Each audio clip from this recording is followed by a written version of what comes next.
പറയാനില്ല, അവരവിടെ കിടന്ന് വിരോധിച്ചോട്ടെ. നമുക്കതൊന്നും നോക്കിയിട്ട് വലിയ കാര്യമൊന്നുമില്ല. കാരണം ഓരോരുത്തർക്ക് തോന്നുന്ന പോലെയല്ല അവർ ചെയ്യുന്നത്. അതിനെതിരായിട്ടാണ് ഈ കാര്യം പറഞ്ഞിട്ട് നിങ്ങളെ ഇങ്ങനെ തേജോവനം ചെയ്യുന്ന കണ്ടിട്ട് സത്യം പറഞ്ഞാൽ മനസ്സിൽ വിഷമിച്ചിട്ടാണ്. ഒരു സ്ത്രീ ഒരു റൂമിൽ കയറിയിട്ടുണ്ടെങ്കിൽ അതിന്റെ പൂർണ്ണോത്തരവാദിത്തം ആ സ്ത്രീ ഏറ്റെടുക്കണം.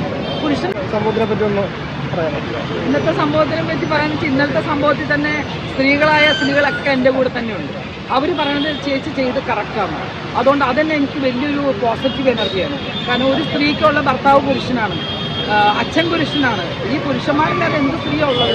പിന്നെ എന്തെങ്കിലും ഒരു കാര്യം പറഞ്ഞിട്ട് നിങ്ങളെ ഇങ്ങനെ തേജോവനം ചെയ്യുന്ന കണ്ടിട്ട് സത്യം പറഞ്ഞാൽ മനസ്സിൽ വിഷമിച്ചിട്ടാണ്. ഒരു സ്ത്രീ ഒരു റൂമിൽ കയറിയിട്ടുണ്ടെങ്കിൽ അതിന്റെ പൂർണ്ണോത്തരവാദിത്തം ആ സ്ത്രീ ഏറ്റെടുക്കണം. പുരുഷനെ തെളിഞ്ഞു വരുന്നവരെ കാത്തിരിക്കാനുള്ള സമയം കൊടുക്കാൻ പാടില്ല. അവർ ആ മാസക്കാലം അനുഭവിക്കുന്ന വേദന എന്താണ് നിങ്ങൾക്ക് എല്ലാവർക്കും ഒന്ന് ചിന്തിച്ച് വെക്കാവുന്നേ ഉള്ളൂ. ഒന്നിനെ അയാൾ വെള്ളത്തിന് അടിച്ചാവും, അയാൾ ആത്മഹത്യ ചെയ്യും. ആ കുടുംബത്തിലിരിക്കുന്ന ഭാര്യ ഭക്ഷണം പോലും കഴിക്കുന്നതല്ല അദ്ദേഹം. അപ്പോൾ ആ പുരുഷന് സപ്പോർട്ട് ചെയ്തിട്ട് ഞാൻ എന്തിനാണ് ഇങ്ങനെ ഒരു ഇതിന് നിൽക്കുന്നത്? ഞാൻ സപ്പോർട്ട് ചെയ്യും. എനിക്കിനി എന്തെല്ലാം പ്രശ്നം ഉണ്ടായാലും ശരി, ഇനി അഥവാ എന്ന റോഡിൽ തല്ലാണ് നിങ്ങൾ ആ പുരുഷന്മാർ എന്തായാലും എൻ്റെ കൂടെ നിൽക്കുന്നത് എനിക്ക് ഉറപ്പാണ്. പുരുഷ വിരോധികളായ സ്ത്രീകളോട് എന്താണ് പറയാനുള്ളത്? പുരുഷ വിരോധികളായ സ്ത്രീകളൊന്നും പറയാനില്ല, അവരവിടെ കിടന്ന് വിരോധിച്ചോട്ടെ. നമുക്കതൊന്നും നോക്കിയിട്ട് വലിയ കാര്യമൊന്നുമില്ല. കാരണം ഓരോരുത്തർക്ക് തോന്നുന്ന പോലെയല്ല അവർ ചെയ്യുന്നത്. അതിനെതിരായിട്ടാണ് ഈ ഇത് വരുന്നത്, കമ്മീഷൻ വരുന്നത്.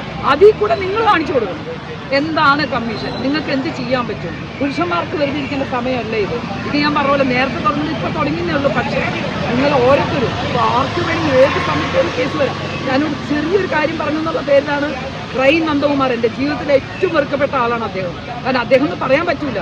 അതുപോലെ തന്നെ ഒരുപാട് മാനസികമായിട്ട് ബുദ്ധിമുട്ടിച്ച് 20 വർഷം, അതായത് എൻ്റെ നല്ല ജീവിതമാണ് ആ സമയത്ത് പോയത്. അത് ഞാൻ കാശ് കൊടുത്ത് മേടിച്ച വിധിയല്ല, ഫൈറ്റ് ഉണ്ടാക്കിയ വിധി തന്നെയാണ്. അത് ആരും ഇപ്പോഴും അത് പലരും പറയാറുണ്ട് അതങ്ങനെയാണ്. ഇതൊന്നുമല്ല. ആ സമയത്ത് ആരുണ്ടായിരുന്നു സ്ത്രീകൾ? ആര് സപ്പോർട്ട് ചെയ്തു? ഒരാൾ വിളിച്ചെന്നെ ആശ്വസിച്ചിട്ടില്ലല്ലോ. അപ്പോൾ അതുകൊണ്ട് അതൊന്നുമല്ല അവിടെ പ്രശ്നം. നിങ്ങൾക്ക് വരുന്ന പ്രശ്നങ്ങൾ ഞാൻ നോക്കുമ്പോൾ എൻ്റെ കാഴ്ചപ്പാടിൽ, എനിക്ക് മറ്റുള്ളവരുടെ കാഴ്ചപ്പാടൊന്നും അറിയില്ല, എൻ്റെ കാഴ്ചപ്പാടിൽ നിങ്ങൾ അനുഭവിക്കുന്ന വേദന എനിക്ക് ഫീൽ ചെയ്യുന്നു. കാരണം ഞാൻ കാണുന്നുണ്ട്. ഞാനും പറഞ്ഞില്ലേ, ഭാര്യയാണ്, അമ്മയാണ്, എല്ലാമാണ്.